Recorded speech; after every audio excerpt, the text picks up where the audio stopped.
Champion ang AUP Ambassador sa 2006 World Choir Olympics. Kilalanin na ang mga astig.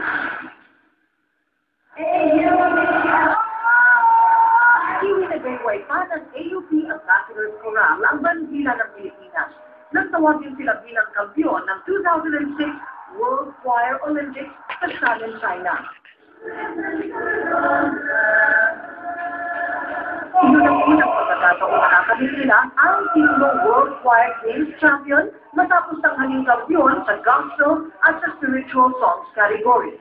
Tinalo nila ang mahigit na 400 choir mula sa 47 bansa sa buong mundo. It's actually the first time we joined an international competition and buti na nanalo. So masaya-masaya yung buong university.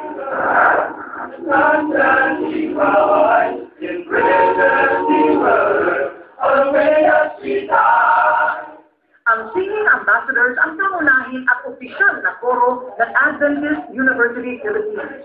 Mahigit 50 taon na AUP Ambassadors Chorale na itinatag ni Elton Wallace, isang Amerikanong misyonaryo noong 1947.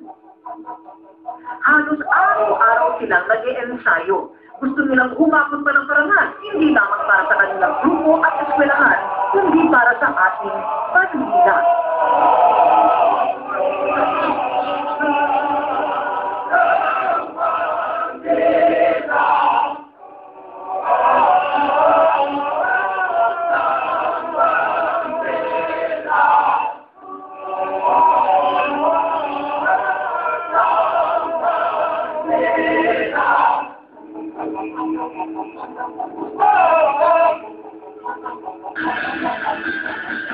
At nandaan na naman po ang isang araw ng pagpapalita. Isang araw po ng pagina ng kasaysayan. Sa mara ng bayan, sa ilalim ng nag-iisa nating bandila.